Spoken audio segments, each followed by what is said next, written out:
খুব খেয়াল করেন, গুরুত্বপূর্ণ একটা কথা। সেটা হলো এই যে উসমান হাদিকে যারা হত্যা করছে, নাম জানো কি? ফয়সাল না? ও যে হত্যা করছে ও কি শান্তিতে আছে বলেন?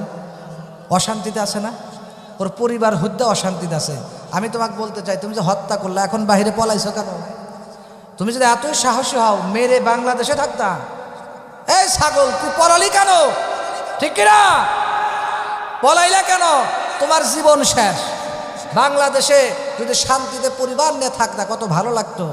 আজকে মানুষ খুন করে দেশের বাইরে গিয়া কেউ তোমাকে জায়গা দিচ্ছে না। হাদিসে আছে যারা মানুষ হত্যা করে এরা কাফের। এরা কি? ও কাফের হয়ে গেল। আজকে তুমি মানুষের কাছে ফাঁকি দিতে পারো, বাংলাদেশের বর্ডারকে অতিক্রম করে তুমি দিল্লি যাইতে পারো, দেশের বাইরে যাইতে পারো, মানুষকে ফাঁকি দিতে পারো, কিন্তু আল্লাহর কাছে কি করবা তুমি কিয়ামতের দিন? কথা বলেন ঠিক কিনা? আল্লাহর কাছে তোমার জবাব দিতে হবে। কিয়ামতের ময়দানে যারা মানুষকে খুন করেছো তোমার নাম আর মুসলমানের খাতায় নাই। অল্প কিছু টাকার কাছে বিক্রি হয়ে গেছো। 200 কোটি 19,000 টাকা না কত টাকার বিনিময় যেন এই কাজটা করছে যারা উসমান হাদিকে হত্যা করে। শুধু তাই নয়, আরও যারা অনেক মানুষ আছে সমাজের ভিতরে, অনেক মানুষ টাকার কারণে শত্রুতা করে মারে, ঠিক কিনা? এই শান্তি আসে কোনো দিন? নবীজি বলেন যারা মানুষ হত্যা করবে এরা কাফের, এরা কুফরি করলো, আর কিয়ামতের ময়দানে এরা অনন্তকাল জাহান্নামে থাকবে, জাহান্নামে। তুমি মানুষের কাছে পার পাইতে পারো, কিয়ামতের ময়দানে কি করবা? আল্লাহর কাছে তুমি পার পাইবা না। কিয়ামতের ময়দানে আল্লাহর কাছে জবাব দিতে হবে। কথা বলেন ঠিক কিনা? সেজন্য আজকের থেকে ভাই ভালো হয়ে যাও, শান্তি মতো বসবাস করো, টাকার লোভ কইরো না। কথা বলেন ঠিক কিনা? আখেরাতে ঠকবেন, ঠিক কিনা?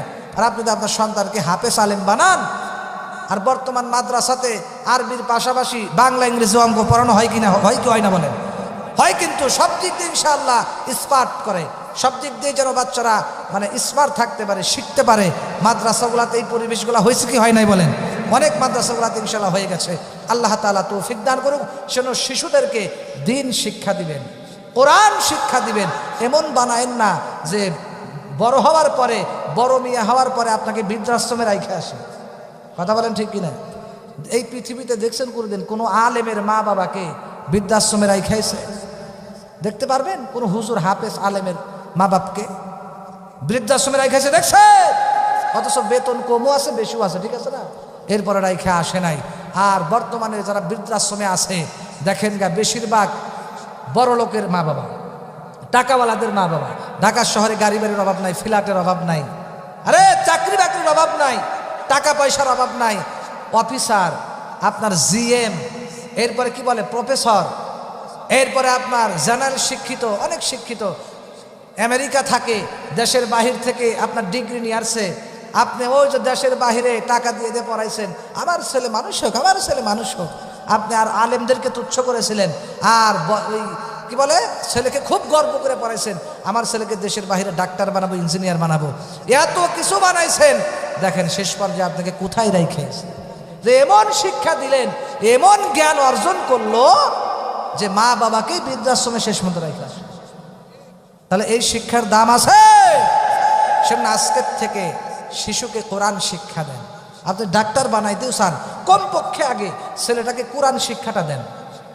মসজিদে ইমাম সাহেব আছে, খতিব সাহেব আছে, মুয়াজ্জিন সাহেব আছে, আলেমদের কাছে কোরআন শিক্ষা দেন। আপনি নিজে শেখেন, ছেলের বউকে শিখান, আপনার সন্তানকে শিখান, সবাইকে কোরআন শিখান, কোরআনের জ্ঞান শিক্ষা দেন। কারণ আল্লাহর নবী বলেন তলাবুল ইলমি ফারিদাতুন আলা কুল্লি মুসলিমা মুসলিমা, প্রতিটি নরনারীর জন্য ইলমে দ্বীন শিক্ষা করা ফরজ। কথা বলেন ঠিক কিনা? কতটুকুন ফরজ? শুধু হাদিসের তরজমা জানলে হবে না, ব্যাখ্যাও জানতে হবে। মুহাদ্দিসিনে কিরামগণ বলেন ইসলামের পথে চলার জন্য যতটুকুন এলেম দরকার অতটুকুন এলেম অর্জন করা ফরজ। সুবহানাল্লাহ বলতেন না? এই জন্য দেখেন অনেকেই 3 তালাক একসাথে মাইরা দেয়। অথচ নিয়ম হলো আগে 1 তালাক দেওয়া। 1 তালাক দেওয়ার পরে, এই মাসালা শুন, খারাপ লাগতেছে নাকি? আমি শেষ করে দেব। এই মাসালাটা জরুরি মাসালা, শোনেন। মনে করেন তালাক দেওয়ার নিয়ম কি জানেন? একসাথে 3 তালাক মারা না, তাহলে কিন্তু আপনার আমও যাবে, সালাও যাবে। 3 তালাক মাইরে দিলে আর আনার সুযোগ নেই। সেজন্য নিয়ম হলো আপনার স্ত্রী কথা শোনে না, আপনি সতর্কতার জন্য 1 তালাক দিয়ে দেন। এক তালাক দেওয়ার পরে 1 মাস তালাকে রজাই। তালাক 3 প্রকার। তালাকে রজঈ, তালাকে মুখাল্লাজা, তালাকে বাইন তালাক। কথা কি বোঝা যাচ্ছে?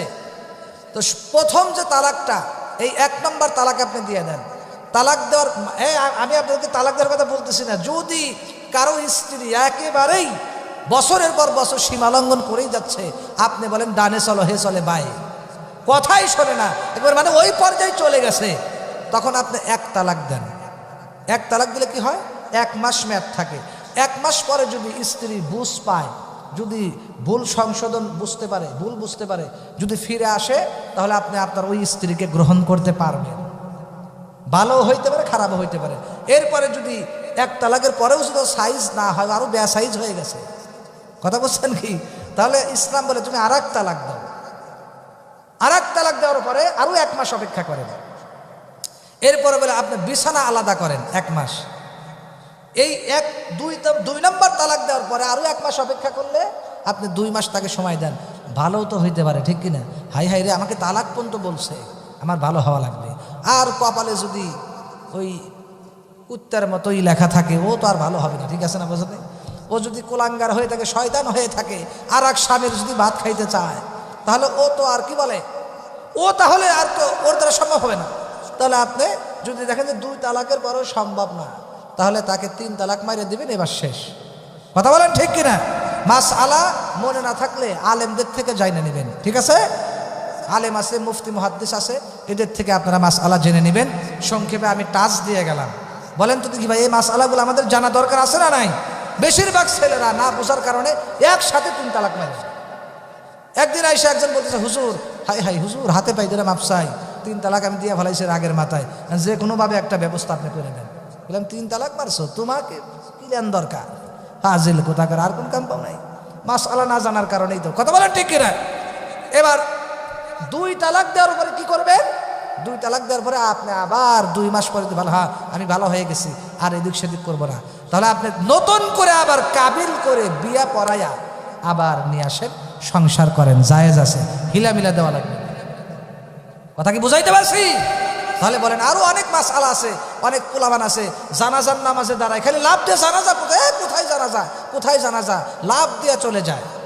মনে করেন 5 মিনিট ক্লাস হইতেছে, জরুরি কিছু মাসআলা ভাইজান, 5 মিনিট ক্লাস হচ্ছে। এখন এই যে আমরা জানাজায় যাই, জানাজায় যাওয়া ভালো কাজ, কিন্তু জানাজা কি পড়বো অনেকেই জানি না, ঠিক কিনা? খালি অন্যের দিকে তাকায় থাকে, আল্লাহ কি পড়বো, ওযু আসল নাই, চুপ করে থাকে। কথা বলেন ঠিক কিনা? বড়ার দোকান থেকে একজন করতেছে, ঠিক। এরপরে আবার কিছু আছে ঈদের নামাজ যে পড়ে, ঈদের নামাজ, আমি একবার আমার এক মসজিদের সভাপতি, বিশ্বাস করেন, জেনারেল শিক্ষিত মানুষ, মসজিদের সভাপতি সাহেব, আমি ঈদের নামাজ পড়াইতেছি না, আমার পাশেই দাঁড়াইছে, বাস্তব বলতেছি ভাই, বিশ্বাস করেন। আমি প্রথমে একটা তাকবীর দিয়ে ছানা পড়তে হয়, 1 বছর পরে আসে, তো 1 বছর পরে অনেকেই ভুলে যায়, ঠিক আছে কিনা বলেন? আমরাই মাঝে মাঝে ভুলে যাই, তা আর অন্য মানুষের সাথে ভুলে যাবে যারা ব্যবসা বাণিজ্য নিয়ে ব্যস্ত থাকে। তো উনি ব্যবসা নিয়ে ব্যস্ত, মনে হয় নামাজের ভিতরে ব্যবসার কথা ভাবছিল, যাই হোক। তো আমি 1 তাকবীর দিছি, তাকবীর দিয়ে ছানা পড়ছি, ছানা পড়ার পরে 3টে অতিরিক্ত তাকবীর দিতে হবে।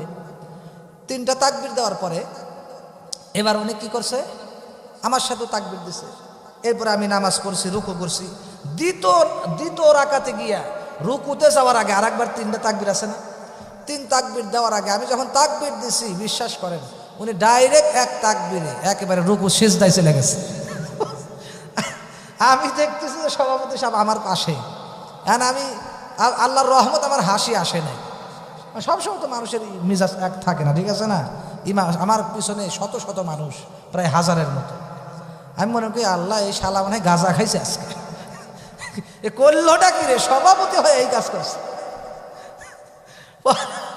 পরে আমি চিন্তা করলাম, তা আমি যখন মনে চিন্তা করতেছি, আমি যখন তাকবীরটা দেব, ওই তো লাভ দিয়ে দাঁড়ায়, হাই হাই আমি কোন জায়গায় আছি।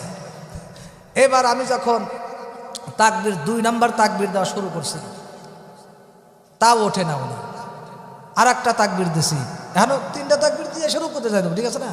আর একটা তাকবীর দিছি, এরপর ওনার হুশ লাভ দিয়ে মনে করেন ওইটা দাঁড়িয়ে গেছে। তো এই হলো অবস্থা।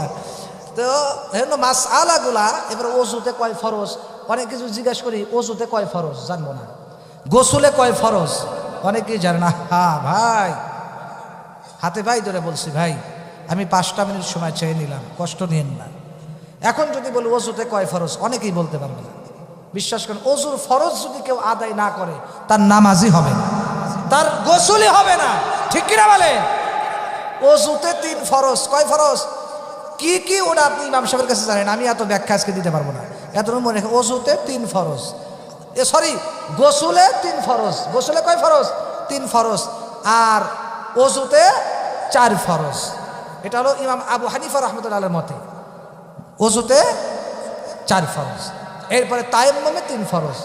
আর নামাজের ভিতরে এবং বাহিরে 60টি মাসআলা, আর নামাজের ভিতরে এবং বাহিরে 13 ফরজ। ভিতরে 6টি, বাহিরে 7টি। কথা বলেন ঠিক কিনা? নামাজের ভিতরে মোট 13 ফরজ। এরপরে অজু ভাঙ্গার কারণ হলো 7টি। অনেকেই কয় কি, আল্লাহ সারাদিন যে মিছা কথা কইছি আমার অজু জ্ঞান আছে, যে বকা সাকা করছি আমার অজু জ্ঞান আছে। কে বলছে অজু না? আপনার অজু আছে। অজু ভাঙ্গার কারণ 7টি। এই 7টির ভিতর যদি আপনার একটা ঘটে তাহলে অজু ভাঙবে। তাছাড়া আপনি বকতে বকতে আপনার মুখ দিয়ে যদি 10 মনো ফেনা বের হয়, আপনার অজু ভাঙবে না। মাকরু হবে, তবে উত্তম হলো অজু করে নেওয়া। ঠিক কিনা বলেন? অজু ভাঙবে না। এরপরে গোসলে কয় ফরজ এটা বলছি। এরপরে নামাজ ভাঙ্গার কারণ কয়টি? নামাজ ভাঙ্গার কারণ 19টি। কয়টি? 19টি। নামাজ যদি কেউ খিলখিল করে হাসে দেয়, আওয়াজ করে হেসে দেয়, তার নামাজ ভেঙে যাবে।